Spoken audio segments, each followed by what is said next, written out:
बकाया होता है बिल, तो जो है बिजली के कर्मचारी वहाँ पर जो है उनका जो है कनेक्शन काटने के लिए पहुँच जाते हैं।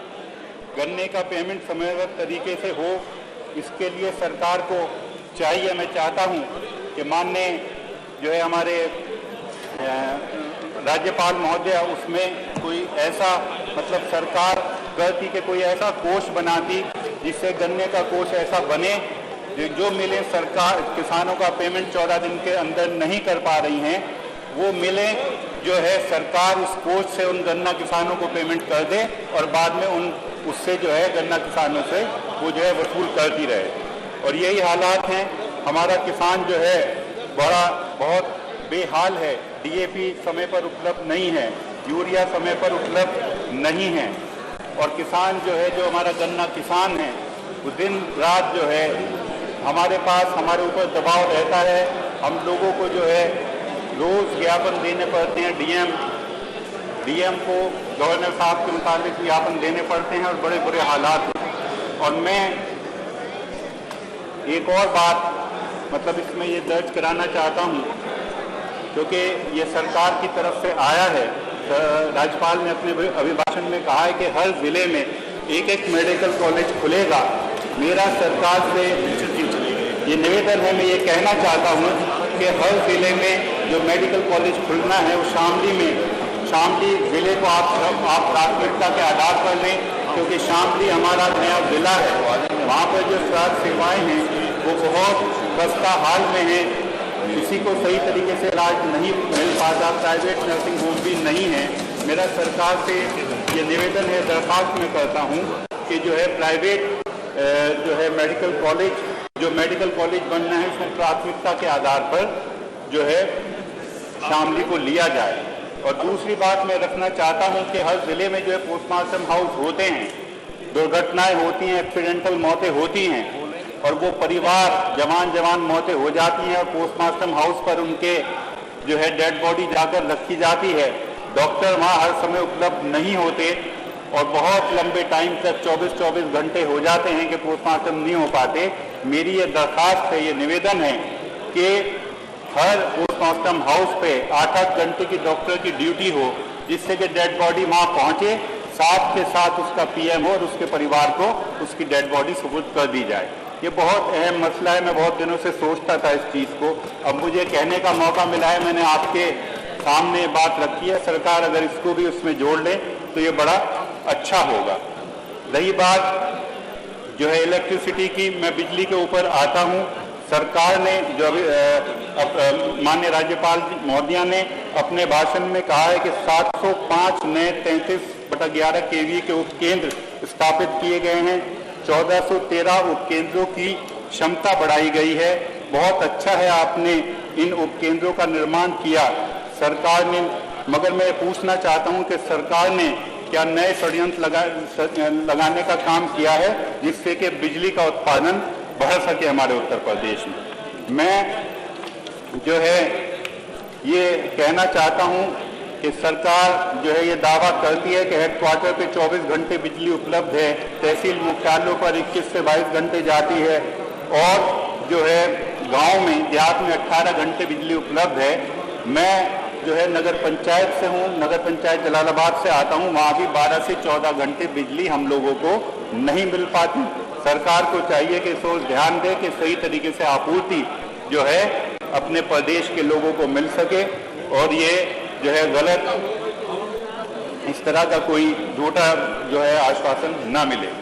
दूसरी बात मैं अपने विधानसभा से मुताल्लिक जो है अध्यक्ष महोदय आज सदन में रखना चाहता हूँ कि इलाहाबाद के बाद जो है शामली में हमारे गंधेवड़े में गंगा जमुना का संगम है, जो हमारे नेता माननीय अजीत सिंह जी के प्रयास से जब मुलायम सिंह जी मुख्यमंत्री जी होते थे ये संगम हुआ था, और गंधेवड़े में संगम जो है गंगा जमुना का है और वहाँ पर बहुत श्रद्धालु जो है आना जाना वहाँ पर शुरू हुआ है। मैं चाहता हूँ कि उसका जो है सौंदर्यीकरण किया जाए, हरिद्वार और इलाहाबाद की तर्ज पर वहाँ भी निर्माण जो है किए जाएं, और उस संगम से जो है 8 किलोमीटर दूर तक कोई पुलिस चौकी नहीं है, 15 किलोमीटर दूर थाना है, संगम पे पुलिस की व्यवस्था सही तरीके से हो। चलिए, धन्यवाद का आना जाना एक चौकी की स्थापना धन्यवाद अशोक जी, धन्यवाद की जाए। आप आगे नहीं लिखा जाएगा। विनय कुमार द्विवेदी जी, श्री विनय कुमार द्विवेदी, विनय कुमार जी द्विवेदी नहीं है। श्री प्रेम नारायण पांडे आप हैं, बोलिए। विनय कुमार द्विवेदी। अध्यक्ष जी, आपने मुझे बोलने का अवसर दिया, इसके लिए आपका बहुत बहुत धन्यवाद ज्ञापित करता हूँ। माननीय अध्यक्ष जी, माननीय राज्यपाल श्रीमती आनंदीबेन पटेल जी द्वारा राज्य विधानमंडल के दोनों सदनों के समक्ष दिए गए अभिभाषण के समर्थन में माननीय सदस्य डॉक्टर मंजू सिवाज के द्वारा धन्यवाद प्रस्ताव के समर्थन में मैं बोलने के लिए खड़ा हुआ हूँ। मान्यवर, उत्तर प्रदेश देश का सबसे बड़ा राज्य है और आज देश में सबसे तेज तरक्की करने वाला और विकास की गंगा बहाने वाला ये राज्य है। माननीय मुख्यमंत्री योगी आदित्यनाथ जी के नेतृत्व की भाजपा सरकार ने 5 वर्ष के अपने प्रथम कार्यकाल में आज़ादी के बाद से लेकर अब तक की सरकारों में सबसे अधिक कई गुना अच्छा और बेहतर प्रदर्शन कर प्रदेश की जनता के दिलों में यह विश्वास पैदा कर दिखलाया कि उनके द्वारा सौंपी गई जिम्मेदारी पर योगी सरकार बखूबी खरा उतरकर राज्य को चहुमुखी विकास की ओर आगे बढ़ाने का संकल्प अभी जो लिस्ट है और आमजन की आकांक्षाओं को सरकार है तथा उनकी बेहतरी और के लिए प्रतिबद्ध है। माननीय सरकार के प्रति जनता का यह विश्वास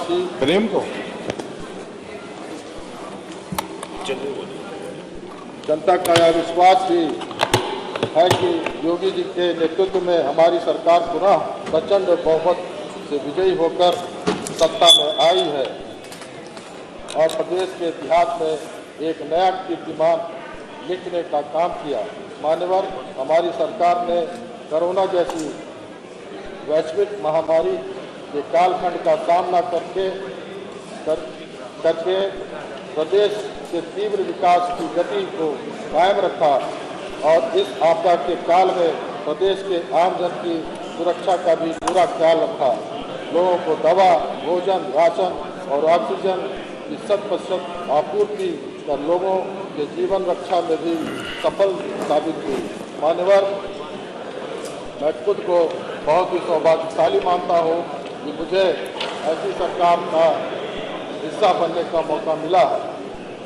मान्यवर, माननीय मुख्यमंत्री जी के नेतृत्व में हमारी सरकार ने विगत 5 वर्ष के अपने कार्यकाल में कृषि, शिक्षा, स्वास्थ्य, सड़क, पर्यटन एवं बिजली जैसे प्रदेश के चहुमुखी विकास के सभी आधारभूत विषयों ऐतिहासिक के लिए ऐतिहासिक कार्य कर प्रदेश को तरक्की की ओर आगे बढ़ाया और हमें विश्वास है कि 2.0 में भी उत्तर प्रदेश में विकास की गंगा बहेगी तथा उत्तर प्रदेश का गरीब, किसान, नौजवान, मजदूर, मजलूम, महिलाएं सहित समूचे प्रदेश को हर तबके को विकास की ओर ले जाने का कार्य करेगी। मान्यवर, देश के नौजवान प्रधानमंत्री माननीय नरेंद्र मोदी जी के साथ कंधे से कंधा मिलाकर माननीय मुख्यमंत्री जी के नेतृत्व में उत्तर प्रदेश आगे बढ़ रहा है। हमारी सरकार ने छात्रों को तकनीकी रूप से सशक्त करने हेतु स्मार्टफोन और टैबलेट देकर उनके भविष्य की उत्कृष्ट आधारशिला रखने का काम किया। आज दुनिया तकनीक की राह पर आगे बढ़ रहा है। ऐसे में माननीय मुख्यमंत्री जी का यह कदम उत्तर प्रदेश के हर छात्र का भविष्य उज्जवल करने में सबसे बड़ा आधारशिला होगा।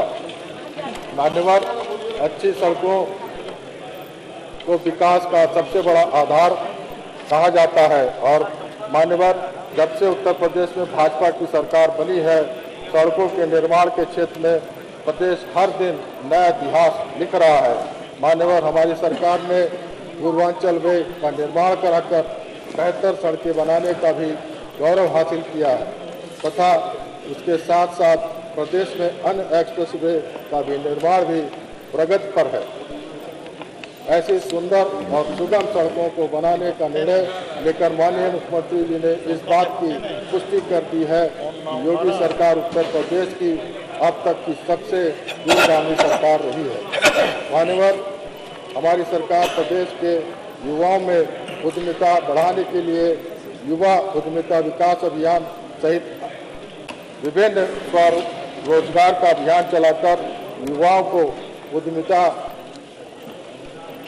की ओर प्रोत्साहित किया है, जिसके फलस्वरूप आज उत्तर प्रदेश के युवा अपने भविष्य बनाने के लिए साथ साथ बड़ी संख्या में अन्य को नहीं मान लिया जाए, रोजगार भी दे दिया है। युवाओं के उज्जवल भविष्य को समर्पित इस लोक कल्याणकारी कार्य के लिए मैं प्रदेश के यशस्वी मुख्यमंत्री जी को हार्दिक धन्यवाद एवं आभार व्यक्त करता हूँ। मान्यवर, कृषि, शिक्षा, चिकित्सा, सहकारिता, गन्ना विकास, ग्राम विकास एवं पंचायती राज, जल शक्ति, नमामि गंगे योजना, ऊर्जा एवं अतिरिक्त ऊर्जा, आवास एवं नगर विकास, लोक निर्माण विभाग, न्याय, पशुपालन जैसे सभी विभाग। धन्यवाद। आपका समय माननीय राजीव कुंवर, माननीय राजीव कुंवर जी, आपका हो गया समय। आप माननीय राजीव कुंवर जी। माननीय अध्यक्ष जी, सर्वप्रथम मैं आपका आभार व्यक्त करता हूं कि आपने माननीय राज्यपाल जी के अभिभाषण पर बोलने का मुझे अवसर दिया है। मैं इसके लिए आपका आभार व्यक्त करता हूं। मान्यवर, मैं अपने आप को गौरवशाली महसूस करता हूं कि मैं इस 18वीं विधानसभा का एक सदस्य के रूप में जनता की सेवा के लिए निर्वाचित हुआ हूं। मान्यवर, इस सरकार की उपलब्धियों की चर्चा करने से पहले मैं आपको 2017 की पहले की स्थिति से अवगत कराते हुए अपनी बात को रखना चाहूंगा। 2017 से पहले इस प्रदेश के अंदर जिस प्रकार का गुंडा राज हावी था, जिस प्रकार का माफिया राज हावी था, जिस प्रकार का विकास कार्यों की गति को बिल्कुल रोकथाम लग गई थी, 2017 से पहले भी मैं सदस्य रहा हूं माननीय विधानसभा में, और उससे पहले की स्थिति इतनी खराब थी कि मैं पश्चिम उत्तर प्रदेश के सहारनपुर जिले से आता हूं मान्यवर, और पूरा पश्चिम उत्तर प्रदेश एक गुंडा राज, एक माफिया राज से पीड़ित रहता था। वहां रोजाना प्रतिदिन बहु बेटियों के साथ छेड़खानी होती थी और वहां पर नित्य प्रतिदिन सड़कों का इतना बुरा हाल था कि यदि हमें सड़कों से अपने पड़ोसी जनपद में भी जाना होता था तो पड़ोसी जनपद के अंदर सहारनपुर से मुजफ्फरनगर जाना, सहारनपुर से पड़ोसी राज्य में जमुनानगर जाना और सहारनपुर से देहरादून जाना और हरिद्वार जाने के लिए सड़कों में गड्ढे नहीं, गड्ढों में भी सड़क ढूंढनी पड़ती थी। गुंडा माफियाओं का इतना बुरा हाल था कि उस सरकार के संरक्षण के अंदर गुंडे माफिया बलात्कारी लोग जेलों से और थानों से छुड़ा लिए जाते थे और सरकारी तंत्र का संरक्षण होता था। मैं माननीय मुख्यमंत्री श्री योगी आदित्यनाथ जी का आभार व्यक्त करते हुए अपनी बात को रखना चाहता हूं कि आज माननीय योगी जी की सरकार में आदरणीय मुख्यमंत्री आदरणीय योगी जी के नेतृत्व में उत्तर प्रदेश आज उत्तम प्रदेश की ओर बढ़ चला है। आज उत्तर प्रदेश के अंदर जो उत्तर प्रदेश गुंडों के नाम से जाना जाता था, माफियाओं के नाम से जाना जाता था, भ्रष्टाचारियों के नाम से जाना जाता था, आज उस उत्तर प्रदेश के अंदर गुंडे सड़कों पे नहीं जेलों के अंदर बंद हैं। माफियाओं पर ऊपर कार्रवाई करते हुए, माफियाओं पर रोकथाम लगाते हुए आज माफियाओं की अवैध संपत्ति पर बुलडोजर चलाने का काम माननीय मुख्यमंत्री जी के नेतृत्व में हो रहा है। आज बहु बेटियों की छेड़खानी करने में लोग जो सरकार का संरक्षण पाते थे आज सड़कों पे नहीं जेलों के अंदर बंद होते हैं। आज एंटी रोमियो स्क्वाड के माध्यम से, आज महिला डेस्क की थानों में स्थापना करने के माध्यम से सरकार महिलाओं को, बालिकाओं को संरक्षण देने का काम कर रही है। जिस उत्तर प्रदेश से उद्योगों का पलायन हो रहा था, न सड़क थी, न बिजली थी, न पानी थी। मान्यवर, हम छोटे छोटे होते थे, एक नारा लगाया करते थे, जो सरकार बिजली पानी सड़क दे ना सके वो सरकार निकम्मी है। लेकिन आज माननीय मुख्यमंत्री जी के नेतृत्व में बिजली भी उत्तर प्रदेश में है, सड़क भी है और हर घर को पेयजल भी मिल रहा है। आज उत्तर प्रदेश के अंदर माननीय मुख्यमंत्री जी के नेतृत्व में एक ऐसा माहौल बना है जो उद्योग यहाँ से पलायन होकर मेरे पड़ोसी राज्य उत्तरांचल, उत्तराखंड के अंदर चले गए थे। आज माननीय मुख्यमंत्री जी के प्रयास से उद्योगों को यहाँ का वातावरण देते हुए, बिजली की सुविधा देते हुए आज समस्त उद्योग वापिस उत्तर प्रदेश में और सहारनपुर में स्थापित हो रहे हैं। मान्यवर मैं चर्चा करते हुए बताना चाहता हूं, जो उत्तर प्रदेश दंगे की आग में हर समय जलता रहता था, आज 5 साल पूरे हो चुके माननीय मुख्यमंत्री जी की सरकार को। यह हमारा द्वितीय सत्र विधानसभा में सरकार का द्वितीय कार्यकाल चल रहा है। आज बड़े गर्व के साथ मैं अनुभूति करता हूं कि मैं उस गौरवशाली सरकार का हिस्सा हूं जिस सरकार ने पूरे 5 साल दंगा मुक्त प्रदेश देने का काम किया है। आज पूरे पिछले 5.25 साल के अंदर प्रदेश में एक भी दंगा नहीं हुआ। यह माननीय मुख्यमंत्री जी का आभार भी व्यक्त करता हूं। माननीय मुख्यमंत्री जी के नेतृत्व में आज सड़कों का जाल बिछा हुआ है। मेरे सहारनपुर की यदि बात करूं, जहां सहारनपुर से देवबंद मुजफ्फरनगर जाना मुश्किल होता था, जमुनानगर जाना मुश्किल होता था, आज हाईवे का जाल बिछा हुआ है। और हाईवे के एक हाईवे नहीं, सहारनपुर में 3 हाईवे बने हुए हैं। और पूरे उत्तर प्रदेश में यदि सहारनपुर से लखनऊ आना हो, सहारनपुर से बनारस जाना हो, सहारनपुर से प्रयागराज जाना हो, तो किसी महिला को, किसी बच्चे को, किसी बीमार को सोचने की आवश्यकता नहीं पड़ती। लगातार वो सहारनपुर से शुरू हो और उत्तर प्रदेश के अंतिम जिला बलिया तक जा सकता है, उत्तर प्रदेश के किसी भी कोने में जा सकता है। ऐसा माहौल और ऐसी सड़कें देने का माननीय मुख्यमंत्री जी ने काम किया है।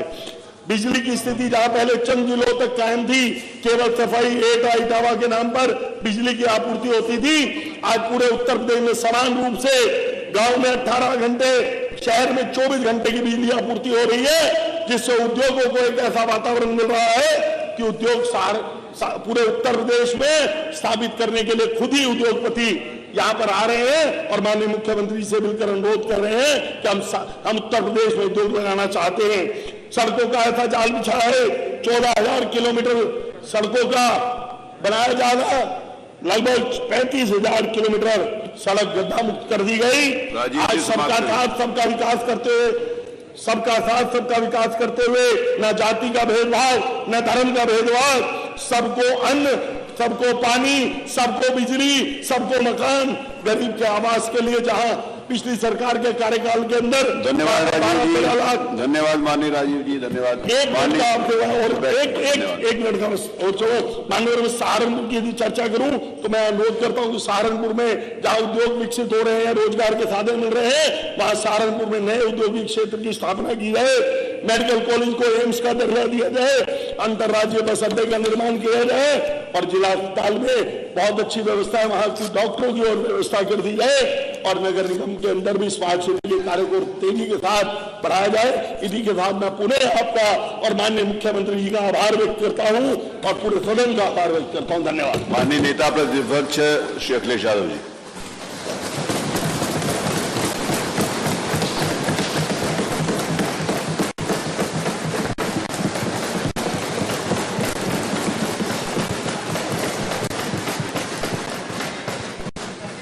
आदरणीय अध्यक्ष महोदय, मैं सबसे पहले आपका धन्यवाद देना चाहता हूं। राज्यपाल जी के अभिभाषण में मुझे बोलने का मौका मिल रहा है। अध्यक्ष जी, राज्यपाल महोदय का अभिभाषण लगभग 1 घंटा 1 मिनट का था और जब मैं पीछे मुड़ करके 5 साल का कार्यकाल देखता हूं, जो डॉक्यूमेंट सरकार तैयार करती है वही राज्यपाल का अभिभाषण बन जाता है। जो सरकार ने 5 साल का भाषण के रूप में तैयार कराया, वही हमें और आपको सबको सुनने का मौका मिला। और जब मैं देख रहा था सदन में, हम लोग तो यहां पर सरकार का विरोध कर रहे थे, राज्यपाल महोदय का कोई विरोध नहीं है उससे। ज्यादातर माननीय सदस्य मुझे सोते हुए दिखाई दे रहे थे। और डॉक्यूमेंट को अगर हम देखें तो वो झूठ का एक बहुत अच्छा डॉक्यूमेंट तैयार कर करके सरकार ने माननीय राज्यपाल जी को दे दिया, ये दिखाने के लिए कि उत्तर प्रदेश किस विकास की गति से, किस विकास के रास्ते पर जा रहा है। मैं प्रस्ताव करता हूं कि राज्यपाल के अभिभाषण में आज तक के इतिहास में सबसे बड़ी विफल सरकार अगर कोई हुई है तो यही सरकार। प्रदेश में व्याप्त अराजकता और असुरक्षा का माहौल अगर किसी ने पैदा किया है तो यही सरकार है। ध्वस्त कानून व्यवस्था, ध्वस्त कानून व्यवस्था, कृष्णा जी शांत, सामूहिक बलात्कार, आप भी, नफरत, भ्रष्टाचार बढ़ाने वाली, विकास को रोकने वाली, महंगाई को चरम सीमा पर ले जाने वाली, नौजवानों के रोजगार की कोई योजना ठोस नहीं होना और कोई बड़ा निवेश अभी तक उत्तर प्रदेश में नहीं आया। और जब आप पूरा भाषण पढ़ते हैं और देखते हैं, इन तमाम समस्याओं का कोई समाधान भी उसमें दिखाई नहीं देता है। आज उत्तर प्रदेश अगर हम सही मायनों में देखें, नीति आयोग के आंकड़ों के हिसाब से देखें किस पैरामीटर में हम कहां खड़े हैं। शिक्षा के सूचकांक में यूपी सबसे नीचे से चौथे स्थान पर है। और ये मेरे आंकड़े नहीं है, ये हमारे माननीय सदस्य के किसी के आंकड़े नहीं है अध्यक्ष जी, ये नीति आयोग का आंकड़ा है कि शिक्षा के सूचकांक में सबसे नीचे से ऊपर 4वें स्थान पर उत्तर प्रदेश है। अगर हम स्वास्थ्य के सूचकांक में देखें तो सबसे नीचे वाले पायदान पर है। देश में गरीबी बढ़ाने वाले बड़े राज्यों में अगर कोई प्रदेश आ रहा है तो उत्तर प्रदेश आ रहा है। और केंद्र सरकार की रिपोर्ट में, ये हमारी रिपोर्ट नहीं है, ये केंद्र सरकार की रिपोर्ट है कि मिड डे मील योजना में घोटालों में यूपी सबसे आगे। इनोवेशन के मामले में देश का 16वां राज्य यूपी। भूखमरी में देश का 4था सबसे बड़ा राज्य उत्तर प्रदेश। नीति आयोग। फेक इनकाउंटर के मामले में मानवाधिकार के सबसे ज्यादा नोटिस अगर किसी प्रदेश को मिले हैं तो माननीय अध्यक्ष जी उत्तर प्रदेश को मिले हैं। साइबर क्राइम में सबसे ज्यादा मामले अगर कहीं से आ रहे हैं तो उत्तर प्रदेश से आ रहे हैं। महिला अपराध में कल भी कहा मैंने माननीय अध्यक्ष जी, और आज फिर कहता हूं मैं, ये आंकड़े विपक्ष के नहीं है, ये आंकड़े वो हैं जो डायल 100 112 या सरकार आंकड़े दिल्ली को भेजती है। एनसीआरबी के आंकड़े में अगर महिला अपराध में सबसे ज्यादा मामले देश में अगर कहीं आ रहे हैं तो वो उत्तर प्रदेश है। हत्या के केसों में अगर कोई है सबसे आगे तो उत्तर प्रदेश है। दलितों के खिलाफ हो रहे अत्याचार में सबसे आगे कोई है तो उत्तर प्रदेश है। और हमने तो अध्यक्ष जी एक ऐसी घटना देखी जहां एक दलित नौजवान को बुलाया गया, पीटा गया, अपना पैर चटवाया किसी ने, उसका वीडियो चलाया और वीडियो वायरल किया गया। और पुलिस अभी भी हाथ पे हाथ रख करके कोई दोषी लोगों को पकड़ने वाली नहीं, अपराधियों को पकड़ नहीं रही। और वो नौजवान अभी भी घर में नहीं रह सकता। इतना आतंक है कि पहले तो पैर चटवाया, वीडियो बनाया, वीडियो को वायरल कर दिया और कहा कि अगर पुलिस में जाओगे तो जान से मार दिए जाओगे, ये धमकी दी। वो आज अपने गांव में नहीं रह पा रहा है, घर में नहीं रह पा रहा है। SC/ST एक्ट के तहत मामलों में अगर कोई नंबर 1 है तो वो उत्तर प्रदेश नंबर 1 है। आर्थिक अपराध, ऐसे जब से बीजेपी की सरकार आई है, आर्थिक अपराधों में अगर सबसे आगे कोई दिखाई दे रहा है तो वो उत्तर प्रदेश है। अब इसी को अगर विकास मॉडल मानेंगे तो विकास मॉडल आखिरकार होगा क्या? न केवल नीति आयोग के आंकड़े में, एनसीआरबी के डेटा में, बल्कि जो उत्तर प्रदेश का माहौल बनाया गया है, विकास नहीं, यहां सांप्रदायिकता को आगे बढ़ा रहे हैं। यहां पर पुलिस पे कोई अंकुश नहीं है, कोई अंकुश नहीं है।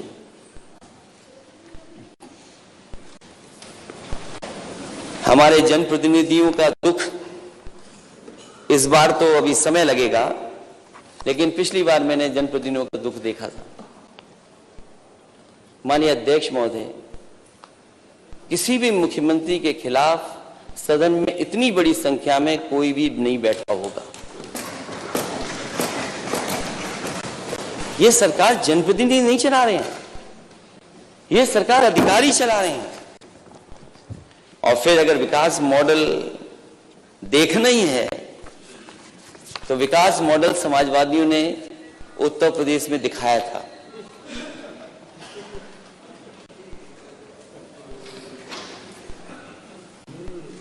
अध्यक्ष महोदय, आप तो चल करके भी देखें, देश का अगर सबसे बेहतरीन कोई इंफ्रास्ट्रक्चर का प्रोजेक्ट, सड़क का प्रोजेक्ट अगर बनाया है तो समाजवादियों ने बनाया, आगरा से लखनऊ एक्सप्रेस। और मुझे खुशी है इस बात की, अध्यक्ष जी, उद्घाटन हुआ, हम लोगों का नाम नहीं लिखा गया उसमें, लेकिन मुझे खुशी इस बात की है कि हमारे माननीय अध्यक्ष जी का नाम 2 जगह लिखा हुआ है। आगरा लखनऊ एक्सप्रेस वे, जो हमारी सरकार की प्रमुख योजनाएं, जो आज भी जिनका अप्रिसिएशन है, आज भी मैं देखता हूं जो भी कोई उस पर सड़क पे चलता है, अगर वो पहली बार चलता है तो मुझे ट्विटर पे टैग कर करके निकलता है, कहता है कि ऐसी सड़कें मैंने नहीं देखी जो देश में जो आपने बना करके खड़ी कर दी। लखनऊ मेट्रो समाजवादियों ने बनाई, लेकिन उद्घाटन दूसरी सरकार को करने का मौका मिल गया। और ऐसा उद्घाटन किया कि 5 साल से जिस स्टेशन तक वो ट्रेन जाती है उसी स्टेशन से वापस ट्रेन आ जाती है।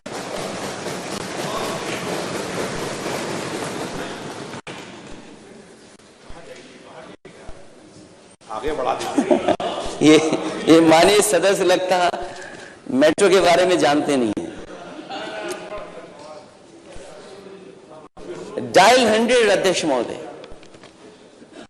ये डायल 100, और मुझे याद है जिस समय डायल 100 में बना रहा था, उस समय जो जानकारी हासिल हो रही थी,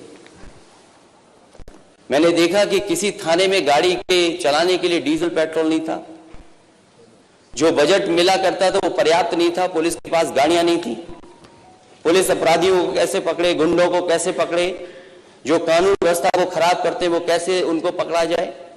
और आप पीछे मुड़ करके देखिए अध्यक्ष महोदय, मैं नेता सदन से कहूंगा, अभी तक शायद डायल 100 नहीं देखा, और मैं तो कहूंगा कि नेता सदन अपने सभी माननीय सदस्यों को लेकर के जाएं और देख करके आए, और कम से कम उसमें देखें कि क्या पुरानी सरकार करके गई है। अगर कोई कमी आपको दिखाई दे तो आप उस कमी को ठीक करिए, लेकिन कमी ठीक नहीं की गई, डायल 100 बर्बाद हो गया। और जिस समय बनाया गया था, मुझे याद है यहां पर कोई ऐसा रिस्पांस सिस्टम नहीं था कि जो पुलिस को मिल जाए रिस्पांस सिस्टम। उस समय के वरिष्ठ अधिकारी जो टेक्नोलॉजी को समझते थे, और देश के सबसे जानकार प्रोफेसर वेंकट, मैंने उनको बुलाया और सलाहकार बनाया, और उनसे मैंने कहा जानकारी हासिल करिए। और जानकारी हासिल करने के लिए न केवल वो देश अपने उत्तर प्रदेश में गए, जगह जगह पर थाने में गए, कप्तान के ऑफिस में गए, छोटे से लेकर के बड़े अधिकारियों से बातचीत की। उसके बाद वो न्यूयॉर्क गए, और न्यूयॉर्क में जाकर के NYPD का जो हेडक्वार्टर है उसको देख करके आए, और उस हेडक्वार्टर के बाद वो ह्यूस्टन गए, ह्यूस्टन के बाद वो सिंगापुर गए, और तीनों का जो रिस्पांस सिस्टम देख करके आए। उसके बाद उन्होंने यूपी का डिजाइन किया, और यूपी का डिजाइन करने के बाद उत्तर प्रदेश को सबसे बेहतरीन, अगर किसी ने पुलिस को रिस्पांस सिस्टम दिया तो समाजवादी ने दे करके दिखाया। ये बहुत कानून व्यवस्था की बात करते हैं, मैं कानून व्यवस्था पे बाद में आऊंगा। इकाना स्टेडियम, हमारे नेता सदन का सबसे प्रिय जगह है वो इकाना स्टेडियम। हंसने की बात नहीं है माननीय सदस्य, वो बात मैं इसलिए कर रहा हूं कि जब कभी माननीय नेता सदन को किसी अच्छी जगह कार्यक्रम करना पड़ता है तो वो लखनऊ का स्वर्गीय अटल बिहारी वाजपेयी जी के नाम पर जो हो गया है, एकाना स्टेडियम में जाकर के उसी में कार्यक्रम करते हैं। देश के बेहतरीन खिलाड़ी, प्लेयर, ओलंपियंस, उनको अगर कहीं सम्मानित किया गया तो हमें खुशी है इस बात की कि वही स्टेडियम में हुआ जो समाजवादियों ने बना करके खड़ा किया।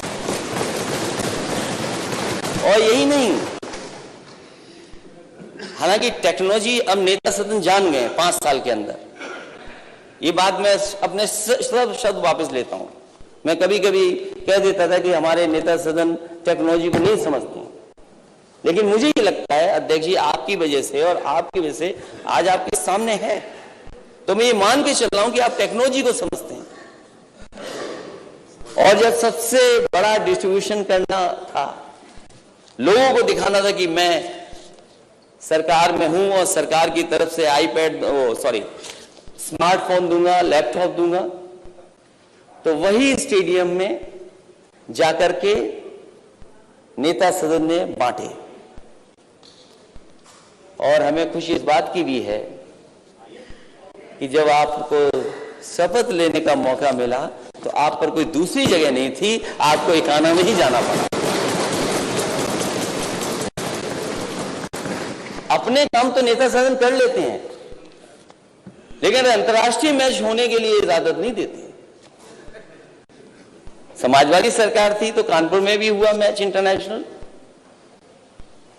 और लखनऊ में भी हुआ, लेकिन आपने ऐसा प्रिय बनाया उसको कि अब कोई इंटरनेशनल मैच नहीं होता। हमें उम्मीद है कि आने वाले समय में कोई ना कोई इंटरनेशनल मैच आप जरूर कराएंगे। जिनेशु इस्पात, 4 लेन कनेक्टिविटी, और मुझे याद है मैंने कभी एक इकोनॉमिस्ट का पढ़ा था कि if you can double the speed you will triple the economy. और वो बात में जब सरकार में था तो लगातार इस बात को मैं कोट करता था कि अगर रफ्तार बढ़ा देंगे तो हमारी अर्थव्यवस्था बढ़ जाएगी।